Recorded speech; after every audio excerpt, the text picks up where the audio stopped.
La voix dans votre tête vous ment chaque jour. Avez-vous déjà remarqué que cette voix intérieure qui résonne constamment dans votre esprit n'est pas vraiment vous? Elle vous murmure que vous êtes vos erreurs, vos peurs, vos insécurités. Elle vous enferme dans un cycle de jugement et de limitation. Mais Carl Jung a révélé une vérité fondamentale. Cette voix n'est rien d'autre que l'ego essayant de garder le contrôle. Le plus troublant, c'est que la majorité des gens passent leur vie prisonniers de ce bruit mental, confondant leur véritable essence avec un flot ininterrompu de pensées limitantes. Pendant ce temps, le moi authentique, celui qui pourrait guider votre vie avec clarté et force, demeure enseveli sous des couches de conditionnement inconscient. Mais que se passe-t-il lorsque vous cessez de vous identifier à cette voix? C'est un tournant que peu de gens osent affronter, car il mène directement à la liberté intérieure. L'illusion de l'identité. Pourquoi votre voix intérieure n'est pas vous? Beaucoup croient que cette voix incessante fait partie intégrante de leur identité. Mais Jung a expliqué que ce dialogue interne n'est rien d'autre qu'un reflet de l'ego. L'ego, dans sa fonction première, est un outil psychique nécessaire pour interagir avec le monde.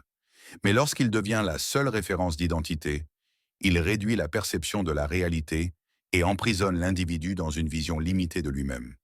Cette conversation intérieure impose des règles, juge les actions passées et anticipe l'avenir, souvent avec une teinte négative. Comme un programme en arrière-plan, l'ego s'accroche au schéma établi et bloque l'accès à une compréhension plus profonde de la psyché. Le problème se pose lorsque cette voix devient la seule référence de soi. Si quelqu'un échoue dans un projet et laisse l'ego prendre le contrôle, il lui murmure « Cet échec te définit. Tu es incompétent. Ne perds pas ton temps à essayer à nouveau. » Mais ce n'est pas la réalité. C'est une illusion créée par un programme mental limitant.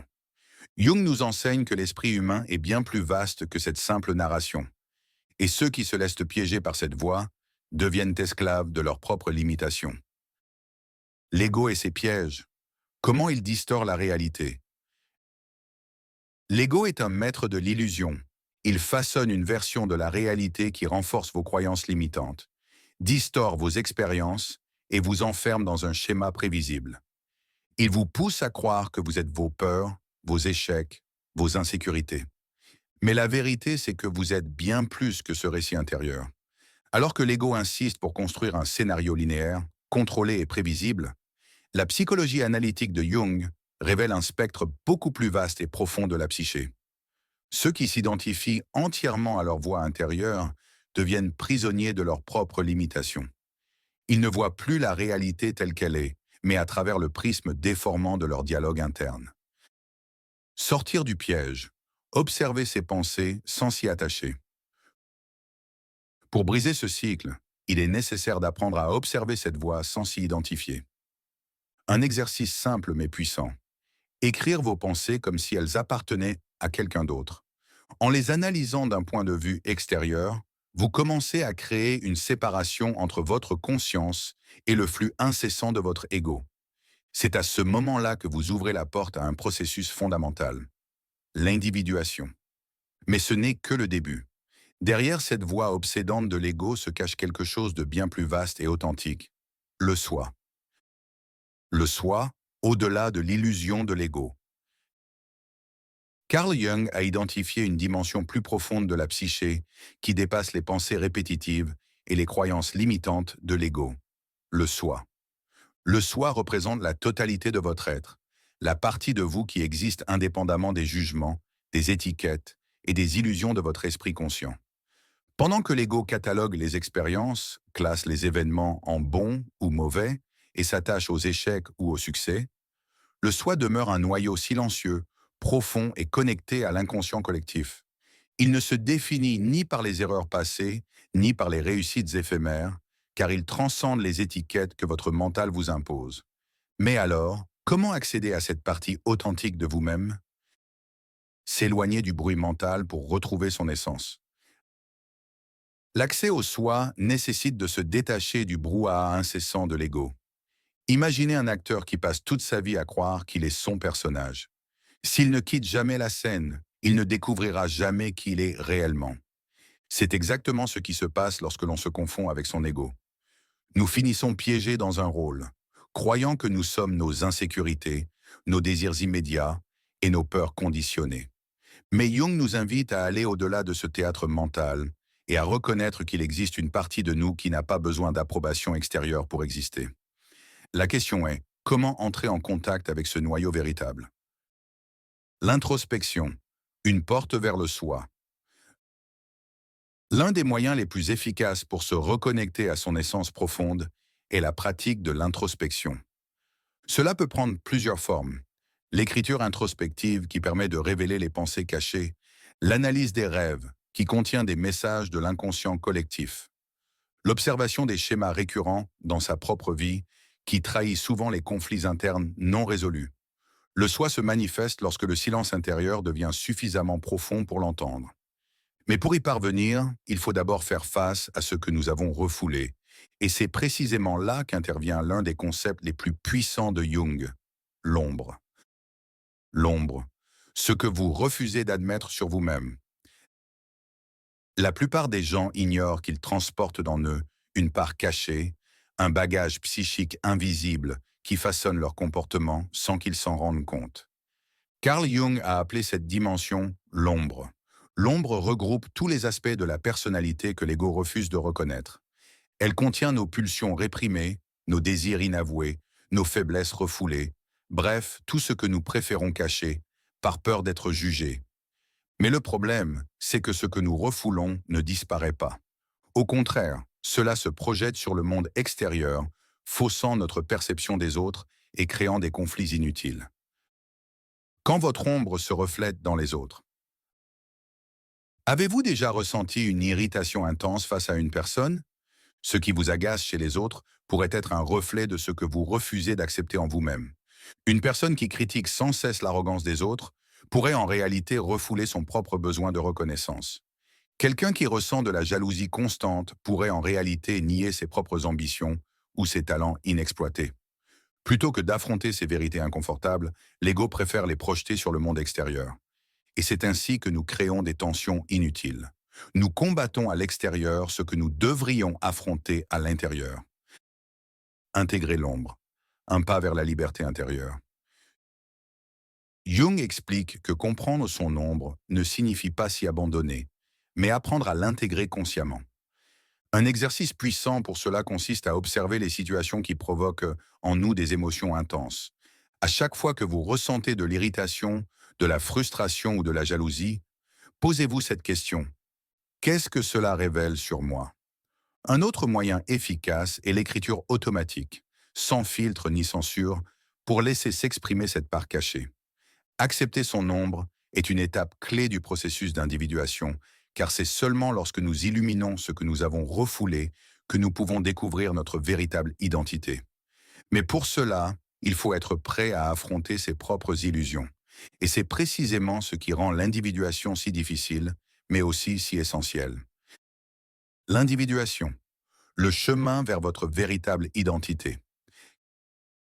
Carl Jung a décrit l'individuation comme le processus le plus essentiel du développement psychique. Contrairement à l'adaptation aux normes sociales, s'individuer signifie réunifier toutes les parties fragmentées de la psyché, y compris celles que l'ego préfère garder dans l'ombre. Mais la plupart des gens passent leur vie entière à essayer de s'adapter aux attentes extérieures, ignorant les signaux internes qui pointent vers un sens plus profond de leur existence. Le résultat?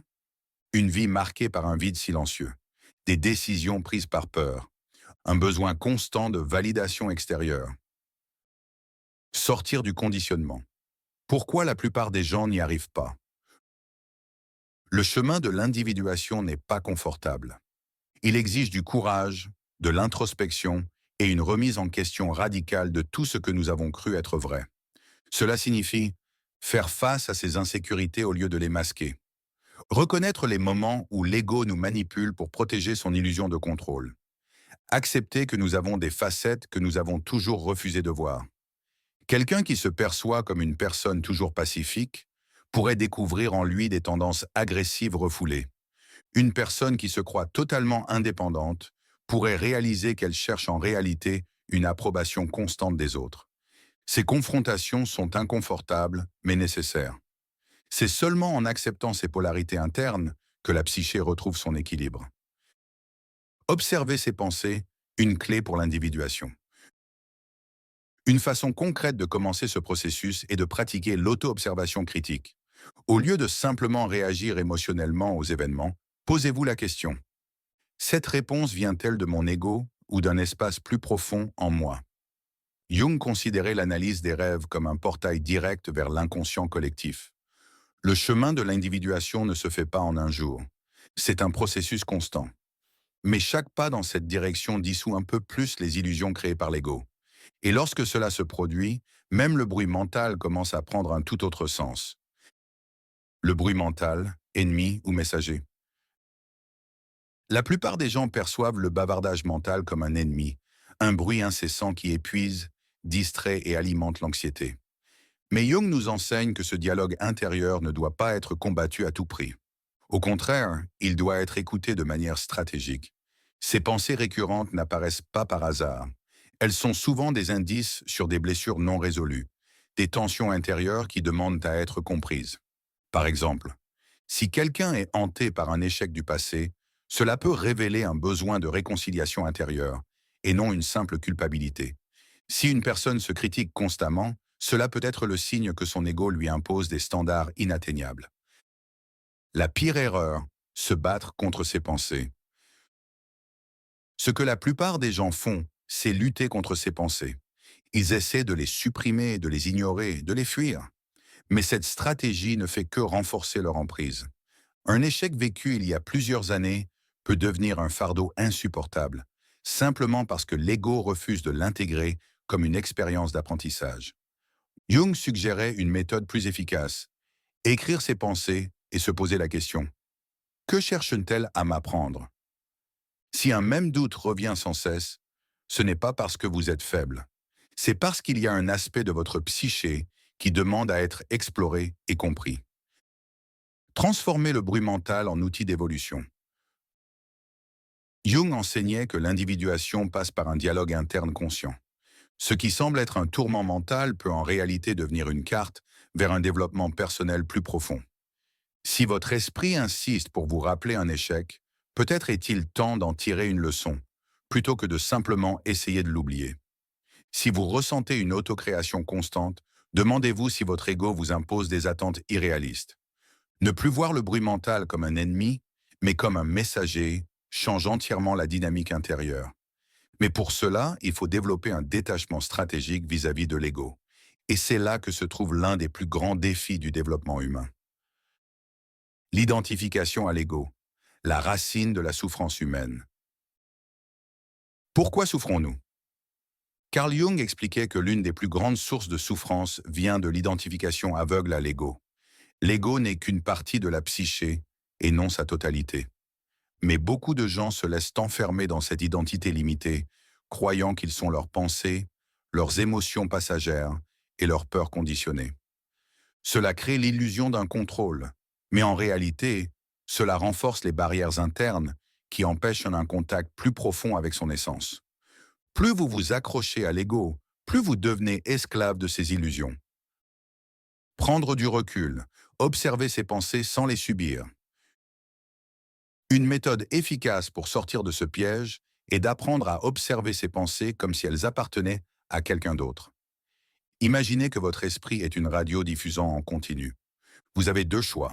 Vous accrochez à chaque mot en vous laissant submerger par chaque pensée. Écoutez avec détachement, comme un simple observateur curieux. Cet exercice crée une séparation entre votre conscience et le flot incessant de l'ego, permettant à votre psyché de fonctionner avec plus de clarté. Le mythe du silence mental absolu. L'erreur la plus répandue est de croire que pour atteindre la sérénité, il faut arrêter totalement ses pensées. Mais la vérité est différente. Le but n'est pas d'arrêter de penser. Le but est de ne plus être dominé par ses pensées. Un exercice puissant consiste à noter ses pensées récurrentes et à questionner leur validité. Jung expliquait que cette pratique permet de révéler les illusions que l'ego perpétue sans que nous en ayons conscience. Avec le temps, ce détachement permet d'accéder à des niveaux plus profonds de la psyché, où des concepts comme l'inconscient collectif et les archétypes commencent à se révéler. Et c'est précisément à ce stade que le lien avec les forces les plus profondes de l'esprit devient possible. La synchronicité, quand l'invisible communique avec vous. Carl Jung a introduit un concept fascinant pour expliquer ces événements qui semblent se produire par hasard, mais qui résonnent profondément en nous, la synchronicité. Il s'agit de coïncidences significatives, des événements qui n'ont pas de lien de cause à effet direct, mais qui portent un message profond pour celui qui les vit. Quand vous tombez exactement sur l'information dont vous aviez besoin, quand vous croisez une personne qui change votre trajectoire de vie, quand un symbole revient sans cesse dans votre quotidien, comme s'il voulait vous dire quelque chose. Ce ne sont pas de simples hasards. Pour Jung, ces phénomènes sont l'expression d'un dialogue entre l'inconscient et la réalité extérieure. L'ego bloque les signes. Pourquoi la plupart des gens ne perçoivent pas la synchronicité? La majorité des gens ignorent ces signes, car l'ego est enfermé dans une vision purement rationnelle de la réalité. L'ego veut contrôler, expliquer, mesurer. Mais la psyché ne fonctionne pas de manière aussi linéaire. L'inconscient collectif interagit avec le monde extérieur en permanence, projetant des symboles, attirant certaines expériences et créant des situations qui nous poussent à évoluer. Si un même motif, un même chiffre, un même message apparaît encore et encore, ce n'est pas un accident. C'est une invitation à explorer une partie cachée de votre psyché. Comment reconnaître la synchronicité dans votre vie? L'une des meilleures façons de commencer à remarquer ces phénomènes est de tenir un journal des événements inattendus qui vous marquent. Jung expliquait que ces occurrences ne sont pas de simples coïncidences, mais des reflets de processus psychiques profonds. En les observant avec attention, vous pouvez accéder à une sagesse qui dépasse votre compréhension rationnelle. L'esprit vous envoie constamment des messages, mais pour les percevoir, il faut d'abord apprendre à écouter autrement. Et quand vous commencez à reconnaître ces schémas, vous réalisez que votre bavardage mental n'a plus besoin de combler le vide, car vous commencez enfin à voir ce qui était là depuis toujours. Vos pensées ne sont peut-être pas les vôtres. La plupart des gens passent leur vie prisonniers de pensées qu'ils n'ont jamais réellement choisies. Depuis l'enfance, nous absorbons des croyances, des peurs et des comportements de notre environnement, sans jamais les remettre en question. Carl Jung mettait en garde contre ce danger. Si l'esprit subconscient n'est jamais examiné, il continue de répéter des idées héritées comme un disque rayé. Le problème n'est pas seulement le bruit mental, c'est l'absence de discernement sur ce qui est réellement à vous et ce qui a été imposé par d'autres. Remettre en question sa propre programmation. Comment savoir si une pensée vous appartient réellement? Un exercice puissant consiste à questionner chaque croyance qui revient souvent dans votre esprit. Cette idée vient-elle de moi? Ou a-t-elle été imposée par mon éducation, ma culture, mon entourage? Beaucoup de nos limites intérieures ne sont que des héritages inconscients. Une personne peut passer toute sa vie à croire qu'elle n'est pas assez compétente, non pas parce que c'est vrai, mais parce qu'elle a intériorisé des critiques du passé. Jung expliquait que ces fausses identités doivent être déconstruites pour que l'individu puisse réellement se connaître. Observer son dialogue intérieur pour se libérer. La réflexion consciente ne consiste pas à faire taire l'esprit, mais à l'écouter différemment. Des pratiques simples comme écrire un flot de pensées sans filtre, analyser les dialogues internes qui reviennent sans cesse, observer quels schémas émotionnels se répètent. Tout cela permet de détecter les mécanismes subconscients qui dictent notre réalité sans que nous nous en rendions compte. La psychologie analytique enseigne que créer cette distance entre l'observateur et l'esprit subconscient est essentiel pour accéder à un niveau de conscience plus élevé. Les archétypes, les forces invisibles qui façonnent votre esprit. Carl Jung a découvert que notre psyché est influencée par des modèles universels profondément ancrés en nous, les archétypes. Ce sont des schémas symboliques qui se manifestent dans nos pensées, nos rêves et nos comportements, indépendamment de notre culture ou de notre éducation.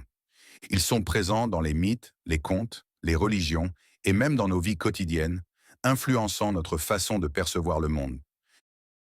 Pourquoi comprendre les archétypes change tout? Le problème, c'est que la plupart des gens ne réalisent même pas qu'ils sont guidés par ces forces inconscientes. Certains vivent toute leur vie sous l'influence d'un archétype sans jamais en prendre conscience. Une personne qui se sent toujours obligée de sauver les autres peut être sous l'influence du guérisseur ou du sauveur. Quelqu'un qui ressent un besoin constant de tout contrôler peut être dominé par l'archétype du souverain. Une personne qui rejette toute autorité et cherche la rébellion peut être influencée par l'archétype du révolutionnaire. Ces schémas agissent comme des forces invisibles qui dictent nos choix, nos réactions et nos conflits intérieurs. Mais le simple fait d'en prendre conscience permet de s'en libérer. Reprendre le contrôle, dépasser les schémas inconscients. Si vous ne prenez pas conscience des archétypes qui influencent votre vie, ils continueront à vous diriger sans que vous le sachiez. C'est pour cela que Jung insistait sur l'importance de l'introspection et de l'analyse des rêves, qui sont souvent des fenêtres ouvertes sur ces forces cachées. Ce que vous faites de ce savoir maintenant détermine si vous resterez prisonnier de votre propre psyché ou si vous déciderez enfin de reprendre le contrôle. Ce n'est pas juste un concept, c'est un outil pour transformer votre vie. La séparation avec l'ego, l'intégration de l'ombre, la compréhension des archétypes et la perception de la synchronicité ne sont pas de simples notions abstraites. Ce sont des clés qui, une fois utilisées, changent totalement votre perception du monde. La plupart des gens passent leur vie sans jamais remettre en question leur narration intérieure. Ils répètent des schémas imposés par d'autres, sans même se demander s'ils correspondent réellement à leur véritable nature. Vous avez maintenant la possibilité de briser ce cycle. Prêt à aller plus loin? Si ce que vous venez de lire fait écho en vous, alors ne vous arrêtez pas ici. Observez vos pensées. Remettez en question vos croyances. Explorez l'œuvre de Jung. Analysez vos rêves. Notez vos réflexions. L'ego résistera, il tentera de vous ramener vers ses illusions. Mais chaque fois que vous affaiblissez son emprise, une partie plus authentique de vous émerge. Si vous voulez continuer à explorer ce type de connaissances profondes, abonnez-vous à la chaîne et activez les notifications. Et surtout, si vous souhaitez approfondir ces concepts, consultez le livre sur Jung et la psychologie analytique disponible dans la description. Parce qu'une chose est certaine, une fois que vous avez compris cela, vous ne voyez plus jamais la vie de la même manière.